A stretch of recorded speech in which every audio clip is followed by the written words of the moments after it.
యక్షులని ఉపదేవతలుగా భావిస్తారు. స్వర్గలోకంలో ప్రధానంగా 3 రకాల తెగలున్నాయి: దేవతలు, గణదేవతలు, ఉపదేవతలు. వీరిలో దేవతలు మరణం లేనివారు. వీరికి రాజు ఇంద్రుడు. గణదేవతల్లో 12 మంది ఆదిత్యులు, 10 మంది విశ్వదేవతలు, 8 మంది వసువులు, 36 మంది తుషితులు, 64 మంది ఆభాస్వరులు, 49 మంది అనిలసలు, 220 మంది మహారాజకసులు, 12 మంది సాధ్యసులు, 11 మంది రుద్రులు ఉన్నారు. వీరిలో కూడా ఒక్కొక్క జాతికి ఒక్కో అధిపతి ఉంటాడు. ఉపదేవతల్లో విద్యాధరులు, అప్సరసలు, యక్షులు, రాక్షసులు, గంధర్వులు, కిన్నెరులు, పిశాచులు, గుహ్యకులు, సిద్ధులు, భూతాలు ఉన్నాయి. వీరిలో కూడా ఒక్కొక్క జాతికి ఒక్కో అధిపతి ఉంటాడు. యక్షులు కశ్యప ప్రజాపతి ముని అనే ఆమెకు జన్మించారు. యక్షులు అనగానే వాళ్లు దయ్యాలేమో అనే అభిప్రాయం చాలా మందికుంది. కానీ మన శివ పంచాక్షరి స్తోత్రంలో శివుడిని స్తుతిస్తూ యక్ష స్వరూపాయ అని అంటాం కదా. శివుడు దేవుడు కాబట్టి వీళ్లు కూడా దేవతలతో సమానంగా శక్తులు కలిగి ఉంటారు. ఈ యక్షుల నివాసం అధోలోకాల్లో ఒకటైన తలాతలం, అతలంలో పిశాచగణాలు, వితలంలో గుహ్యాకులు, సుతలంలో రాక్షసులు, రసాతలంలో భూతాలు, మహాతలంలో పితృదేవతలు, పాతాళంలో పన్నగులు అంటే సర్పజాతి ఉంటాయి. అయితే ఇవన్నీ తలాలు అంటే డైమెన్షన్స్. వీళ్ళందరూ మనకు సమాంతర లోకాల్లో జీవిస్తూ వీరికున్న దైవశక్తులతో భూలోకంలో కూడా మనుషులతో సమానంగా జీవిస్తుంటారు. వీరికున్న దివ్య శక్తులతో అదృశ్య రూపంలో తిరుగుతుంటారు. మనం వారిని చూడలేం, కానీ వారు మనల్ని చూస్తుంటారు. వారికిష్టమైతే మనకు కనిపిస్తారు. అలానే గోమాతలో సకల దేవతలు, దేవతా గణాలన్నీ ఉన్నాయి. అలా చూసుకుంటే వీరి నివాసం గోమాత యొక్క వామభాగం. వరాహ పురాణంలో ఒక్కో దేవతా గణానికి ఒక్కో పర్వతం నిలయంగా ఉంటుందని చెప్పబడింది. దాని ప్రకారం వీరి నివాస పర్వతం శతశృంగం. వీరిలో మగవారిని యక్షుడు అని, ఆడవారిని యక్షిణి అని అంటారు. వీరు సౌందర్యమైన శరీరాకృతిని కలిగి ఉంటారు. అలకా నగర పరిపాలకుడు కుబేరుడు యక్షులకి రాజు. వీరి పని గుప్త నిధులకి కాపలా కాయటం. అన్ని లోకాల్లో ఉన్న నిధులని రక్షించటం వీరి ప్రధాన కర్తవ్యం. వీళ్ల రాజు అయిన కుబేరుడు వీళ్ళందరినీ విభజించి ఒక్కో లోకానికి కొంతమందిని నియమిస్తాడు. నిధులని వీళ్లు సరిగా రక్షించలేకపోతే కుబేరుడు వీళ్ళని శిక్షిస్తాడు, కొంతమందిని శపిస్తాడు కూడా.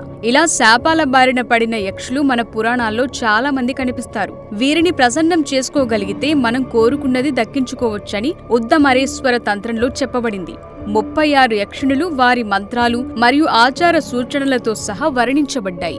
ఇదే విధంగా యక్షులు మరియు యక్షిణుల జాబితా తంత్రరాజ తంత్రంలో ఇవ్వబడింది. ఇక్కడ వీరు కోరుకున్నదంతా ఇచ్చేవారు.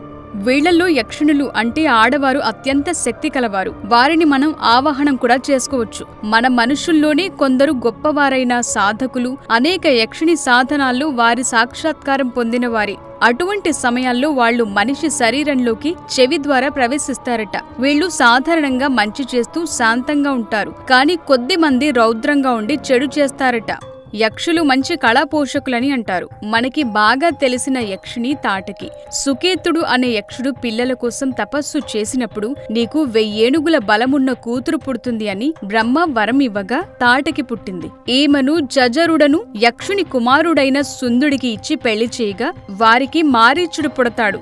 ఒకసారి సుందుడు అగస్త్యుణ్ణి కొట్టడానికి వెళతాడు. అప్పుడు ఆయన ఆగ్రహంతో సుందుడిని భస్మం చేస్తాడు. అది భరించలేక తాటకి మారీచుడు కలిసి అగస్త్యుణ్ణి చంపటానికి వెళితే ఆయన వీరిరువురిని రాక్షసులు అవ్వమని శపిస్తారు. అలా యక్షులు కాస్త రాక్షసులుగా మారారని వాల్మీకి రామాయణంలో బాలకాండలో చెప్పబడింది. యక్షులు రాక్షసులను సోదర జాతిగా మన పురాణ ఇతిహాసాలు వర్ణించాయి.